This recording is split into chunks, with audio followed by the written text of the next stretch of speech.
Hello! In our previous video, we started to develop our own solution to control the water temperature in our shower. We've already covered what hardware you will need. Now let's look at the software that handles the control. Since we are skilled programmers, we are not writing the parts of the program that handle each low-level element. They are considered to be pre-built.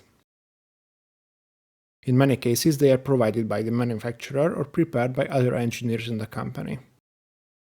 The necessary code sections have been created in the examples given earlier in the curriculum. We will now use these, and we will only prepare the highest application layers.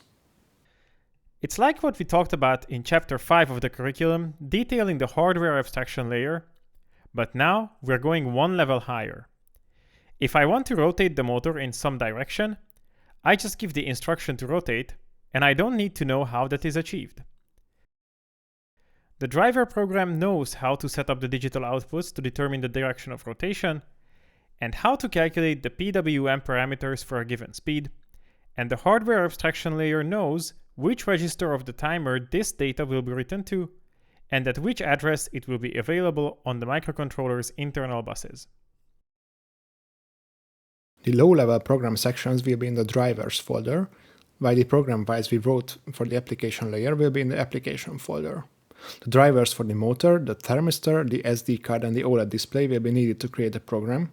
These have already been included in the example project for the chapter, except for the code section that handles the thermistor. Since our program must perform many tasks at once, it makes sense to use a real-time operating system. As we know, there are several of them available. In this case, we'll choose the well-known FreeRTOS. Let's think about the tasks we need. The display task controls the OLED display and always displays the data corresponding to the current operating mode using a state machine. The motor control task implements the control loop responsible for controlling the motor. It will calculate the direction and speed in which the motor should rotate. The control task will implement our control loop, so it will adjust the temperature of the output water to the set temperature. The data logger task will log the water usage to the SD card. And lastly, we will initialize the higher level sections of our program with the help of the init task. After initialization, we will delete the task as it will no longer be needed. The first step in the practical implementation of the embedded software is always to create the CubeMX project. Let's load project lecture 24 created for the chapter into our development environment, and let's open the corresponding CubeMX file. Let's start the overview with the major peripherals in the pinout and configuration view in the list to the left. We can specify the clock signal sources under the System Core tab under the RCC section. You can see that we are using a dedicated crystal oscillator for LSE, the low-speed clock signal. This will be useful because it will be used for timing the RTC and can give a much more accurate clock signal than the microcontroller's built-in RC oscillator, so we can measure the time more accurately. In the Sys section, the programming and debugging mode is set to serial wire. Also in this menu item, you can specify where the operating system takes the time base from. The default setting for this purpose is SysTick, which is a software-generated time measurement, but using a hardware timer will give much more accurate timing. Virtually any built-in timer will do the job. Now we choose TIM8 for this purpose.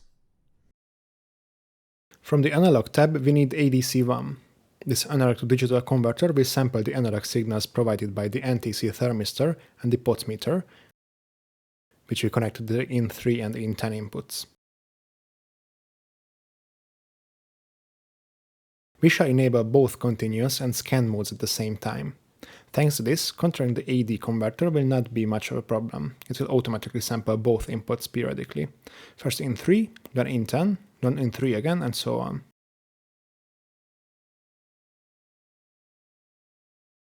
The most recent measurement results are stored in variables, so whenever we need to know the status of the NTC or the potmeter, we simply read the latest value from the associated global variable. Under the Timers tab, we first enable the RTC. We will use this to measure the time in human-readable format and to assign the time to the water usage data stored on the SD card in year, month, day, hour, minute, second format. The PWM signal needed by the motor controller will be generated by TIM14 using the first channel in PWM generation mode. We'll need several of the peripherals under the Connectivity tab. We will communicate with the OLED display using the I2C2 internal peripheral. Communication with the microSD card will be handled by the SDIO IP. This will be set to 4-bit mode as our memory card supports this, and we can achieve higher data transfer speeds. In order to reduce the CPU load, we will also connect the DMA controller streams 3 and 6 to the SDIO-RX and SDIO-TX lines respectively. We don't have to deal with the Multimedia, Security and Computing tabs. Let's look at the Middleware tab. Here, we'll need the FAT-FS file system management module, which will simplify the use of the FAT32 file system on our SD card to using a few standard C functions. Here we have already configured that we want to use an SD card via the built-in SDIO peripheral, and also that we have SD card detection available via the SDIO NDC GPIO input. We can enable FreeRTOS here as well and set its code generation parameters. Only the tasks and queues subpage is interesting to us. The other parameters can be left as default. On this page, we can create the tasks we want to use and set their parameters. It's important that the init task gets the highest priority so that it starts running first after the operating system has started, so that our initialization functions run before the other tasks have access to the processor.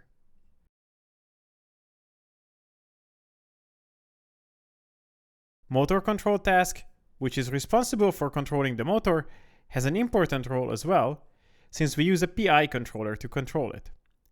To calculate the intervention signal, the task also needs the elapsed time, therefore our task needs accurate timing. Furthermore, starvation must not happen, because then we would not be able to keep the motor under control. To control the motor, it is otherwise recommended to use a timer and to perform the control loop calculation inside the interrupt handler routine, but for the simplicity, we will solve this in a single task. The priority of the other tasks is not critical. We can choose any priority lower than the first two. When generating the code for each task, choose the As External option, since we will write the code for each task in separate files. All the necessary initialization settings are done. We can either regenerate the code for the program by saving the file or by choosing Project Generate Code option. The project framework created using CubeMX already contains the CMSIS and HAL drivers in the drivers directory. Next to these, we need to place our own low-level program libraries. In this case, these are the code sections responsible for the calculations related to the NTC, for controlling the motor, and for controlling the OLED display. They should be placed in a separate folder named key E within the drivers directory, so that it is more transparent which drivers we have added to the project.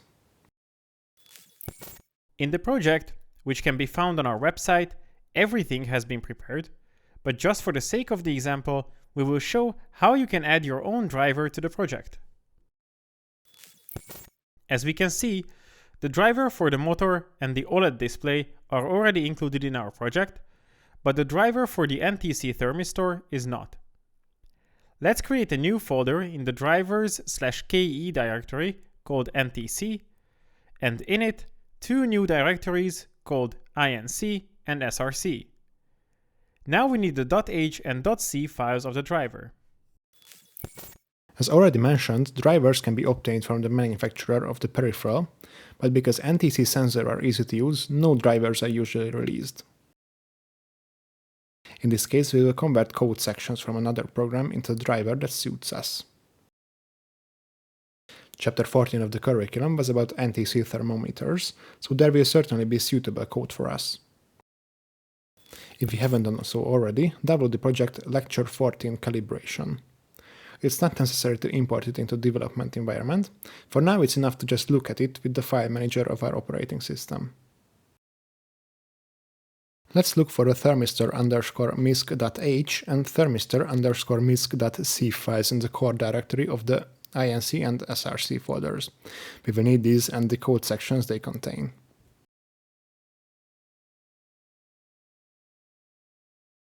Let's copy them in the appropriate folders in your drivers, KEY, and TC directory. We may want to rename the files to say thermistor for clarity's sake. Of course, in this case, we will also need to change the include parameter in the .c file from thermistor_misc.h to thermistor.h. We need the calculate temperature function, which is included in the .h file, so it can be called externally. This function also uses the calculate impedance function, which exists in the .c file only, but that's okay, because we don't want to use it externally, but the other function in the same file will see it and can call it. There are other functions in both files. We don't need them now, but they don't bother us either. We can simply ignore them. If the optimization level is set correctly, these functions will not be compiled, since they are not called anywhere, so they are redundant, and will not be included in the program code. Therefore, they will not take up any extra space in the microcontroller's program memory. Now, all we must do is to show the compiler that new header files have been added to the project. To do this, we must right-click on the name of the project and select Properties. In the window that appears, on the C General Paths and Symbols Include tab, we can add the drivers, KEY, NTC, INC path to the include directories by clicking the Add button. Once we have done this, we can use the functions for the thermistor in any file after the directive of #include thermistor.h. And just like that, we are ready with the frame of our project. What's left is to create the high-level coding that implements the functionality. But for this, you need to join us in the next video. Bye! Bye!